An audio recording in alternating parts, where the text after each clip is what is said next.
Hello, everyone. Welcome, Mind Matters, where we dive deep into mental health topics that matter. I'm Alex. And I am Emma. To start, could you explain what mental health really means? It seems like such a broad term. Absolutely. Mental health refers to our emotional, psychological, and social well-being. It affects how we think, feel, and act.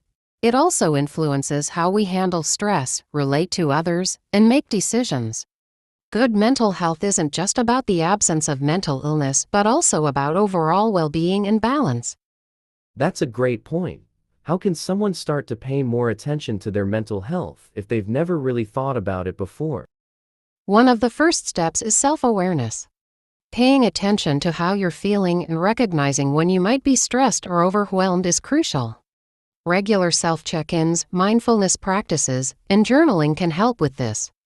It's also important to seek support when needed, whether through therapy, support groups, or talking to trusted friends and family.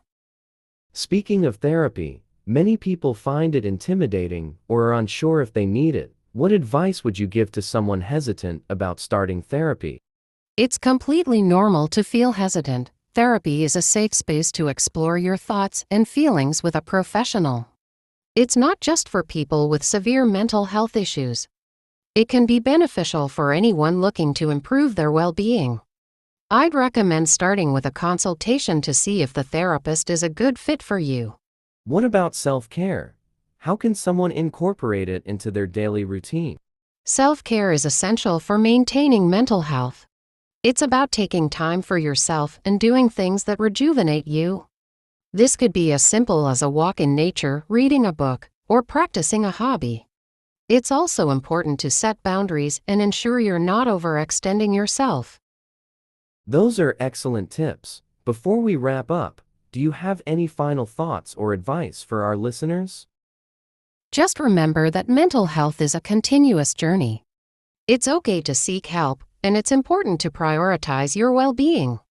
Small, consistent efforts can lead to significant improvements over time. Now, let's dive a bit deeper into some specific strategies for managing mental health. Emma, could you tell us about some evidence-based techniques that people might find helpful? Sure, one effective technique is cognitive behavioral therapy. CBT helps people identify and change negative thought patterns and behaviors. It's widely used for treating conditions like anxiety and depression. Another technique is mindfulness meditation, which can reduce stress and improve overall well-being by helping people stay present and manage their reactions to stressors. Mindfulness has become quite popular. How does someone get started with mindfulness if they've never tried it before? A great way to start is with guided mindfulness exercises, which you can find through apps or online videos. Begin with short sessions, just a few minutes each day, and gradually increase the time as you become more comfortable. It's also helpful to find a quiet space where you won't be interrupted and to focus on your breath or a specific object. Switching gears a bit, let's talk about how mental health impacts different areas of life. For instance, how can mental health affect work performance or relationships? Mental health can significantly influence work performance.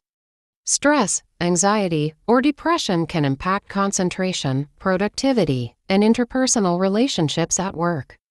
Similarly, in relationships, poor mental health can affect communication, emotional availability, and overall satisfaction. Addressing mental health proactively can improve these aspects of life and lead to more fulfilling experiences both professionally and personally. It sounds like maintaining mental health is really interconnected with many parts of our lives. Are there any common misconceptions about mental health that you'd like to address? Yes, one common misconception is that mental health issues are a sign of weakness. In reality, seeking help and addressing mental health concerns is a sign of strength and self-awareness. Another misconception is that mental health issues are always visible. Many people struggle silently, so it's important to be empathetic and supportive. We've covered a lot of ground today. Before we conclude, Do you have any resources or recommendations for our listeners who want to learn more about mental health? Absolutely. There are many great resources available. For a comprehensive understanding, books like The Body Keeps the Score by Bessel van der Kolk or Feeling Good by David D. Burns are excellent.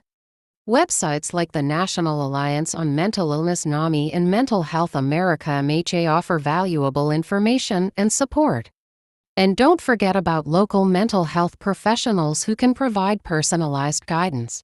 Let's touch on some strategies for dealing with mental health challenges in everyday situations. Emma, what are some practical tips for managing stress during particularly tough times, like a demanding work period or personal crisis? Great question. During high-stress periods, it's essential to prioritize self-care and maintain routines. Creating a structured daily schedule can provide stability. Techniques like deep breathing exercises, short breaks, and setting achievable goals can also help manage stress. Additionally, staying connected with supportive friends or family can provide emotional support and perspective. It sounds like staying organized and reaching out for support are key. What about when someone is facing a mental health crisis? What steps should they take? In a crisis, it's crucial to seek immediate help. This could mean reaching out to a mental health professional, calling a crisis hotline, or going to the nearest emergency room if you or someone else is in immediate danger. For example, the Suicide and Crisis Lifeline 988 in the U.S. offers 24/7 support. It's also important to have a safety plan in place, which can include identifying triggers and knowing where to turn for help.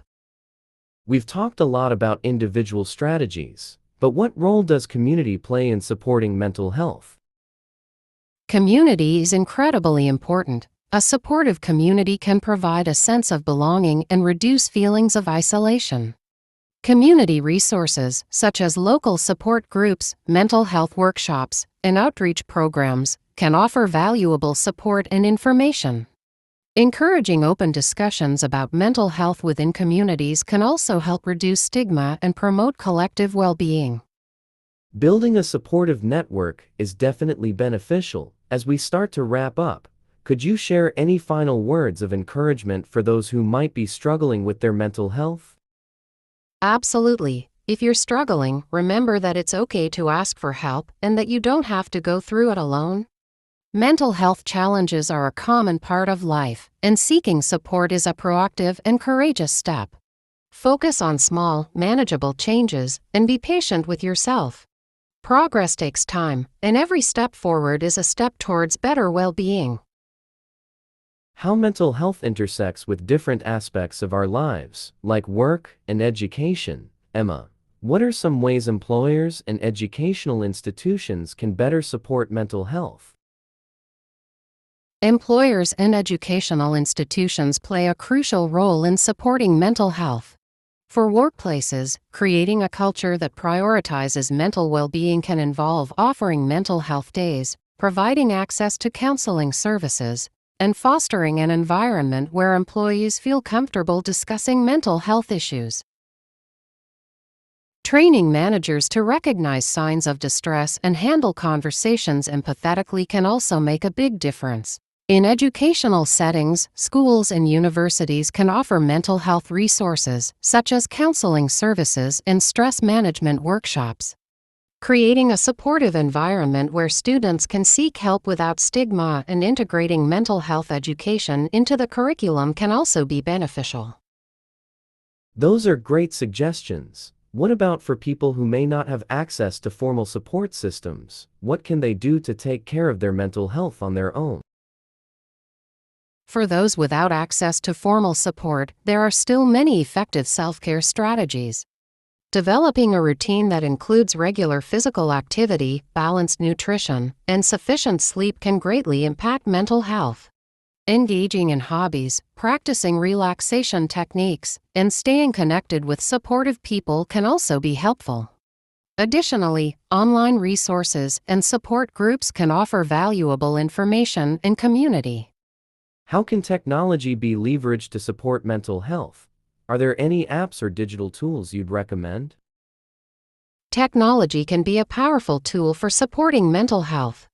There are numerous apps designed for mental well-being, such as meditation apps like Headspace or Calm, and mental health tracking apps like MoodFit or Dailyo. These tools can help individuals track their mood, practice mindfulness, and access coping strategies.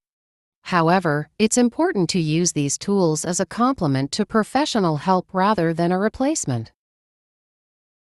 It's great to see how technology can offer additional support. Switching gears a bit, let's talk about the role of self-compassion in mental health. How can practicing self-compassion benefit someone's mental well-being? Self-compassion is crucial for mental health because it involves treating yourself with the same kindness and understanding that you would offer a friend. Practicing self-compassion can help reduce self-criticism and improve resilience. It encourages a positive self-dialogue and acceptance of imperfections, which can reduce feelings of guilt and shame.